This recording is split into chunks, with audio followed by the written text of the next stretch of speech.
Chladaigh nó ná chlad, tá cáil mhór bháidseáil na Gaillimh ón thúcéir. Tugtar thúcéir Chonamara agus thúcéir na Gaillimh freisin agus is a Chladaigh atá an éireacht na bháidseo is láidre sa gcathair.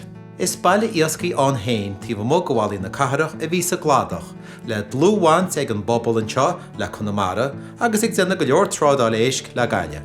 Cé gur dug iste sa gcathair hain, bhíoh báid a gúnaí ag teachtas a gimimecht ar an tíomh hir den áin.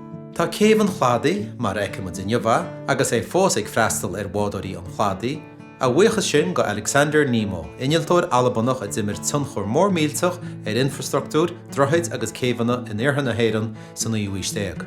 Tá an Chladaigh sa lá tainneamhan do aitheanta an Chladaigh a bhí an ag tús an fichiúis.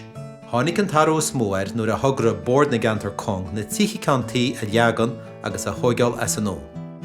Ach mairinn tradiisiún agus féinúlacht an bhaile go láidir go dtí lá tainneamhan. Tá seodra ar le luite leis a Chladaigh a cheanglinn an Chladaigh le Chonamara agus Gaillimh, ón thúcéir.